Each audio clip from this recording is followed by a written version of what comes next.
We're joined by actor and environmental activist Ed Begley Jr., who's here to talk about his new book, Ed Begley Jr.'s Guide to Sustainable Living.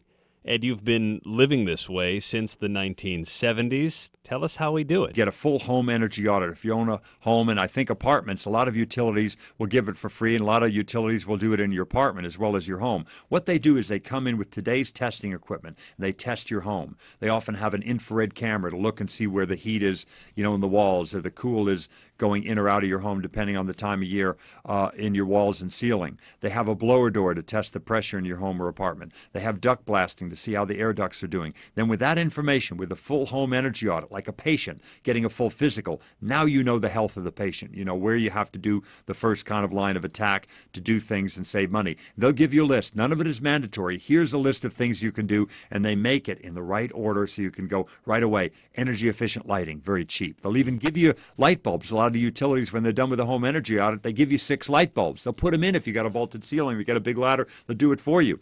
And so you start with the lighting. Then you put some weather stripping up. Then you put up the energy-saving thermostat. Then maybe put up a ceiling fan, get a Hunter fan, or a thermostat. You put that up. Now, the programmable thermostats, folks, I'm glad everybody gets them. Make sure you program them. Make sure and put in that wake and sleep, leave and return mode. Then it will really do its job and save you energy.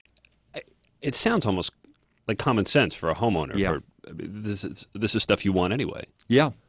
It is stuff that you want anyway, and if you do it in the right order, you can really save some dough. And people now more than ever want to save money. Energy prices, sadly, are going up, so we have to really gird ourselves against the way these prices are going to rise and how we're going to do it. Fortunately, there's a program in Washington, the Weatherization Assistance Program, $1,500 per household, $1,500 per household to do some of this kind of work. Weatherization Assistance Program. Look into that. See if your utility is implementing that plan and how you get your hands on that money, and then do that stuff. Washington has the money, and they want to put it out there to help clean up our cities and lessen our dependence on foreign fuel. So we can do this.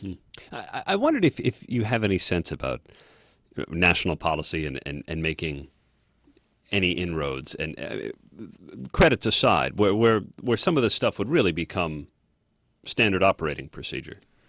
Yeah, well, we have, Stephen Chu is the head of the Department of Energy, is a Nobel Prize-winning scientist. He gets it. He understands that there's stuff today, off-the-shelf technology that we need to use.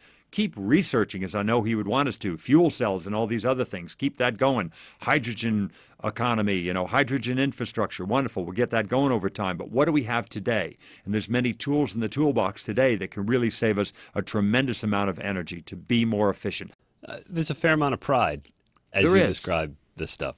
Yeah, I like it because I like to get as many of my resources on site as I can. Our homes became years ago, oddly, we used to be very self-sufficient. People would chop their own wood and do all that stuff. I know we don't live in that day anymore. It's not feasible. You're chopping down trees for firewood. But I'm saying we got our resources from the area around our home. Now we live in a way where everything comes into the home like a patient on life support. There's a nasal cannula bringing in the oxygen. There's an IV in the arm bringing in all the food. We are not a vibrant, alive kind of creature anymore. So you want to get as much as you can from the area around your house. Grow some food in your backyard. Get some of your rainwater in a rain barrel. Get some of your electricity from solar panels on your roof. Heat some of your water, all of your water, from solar panels on your roof as well.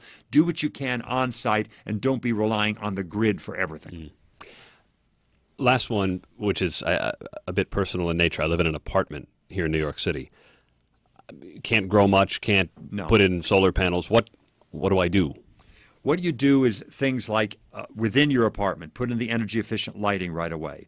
Put in the green switch. That's something you would be allowed to do. You can put in a thermostat. Most apartment owners will allow the apartment dweller to put in a thermostat of their choosing. Very easy to wire without busting up any plaster, what have you.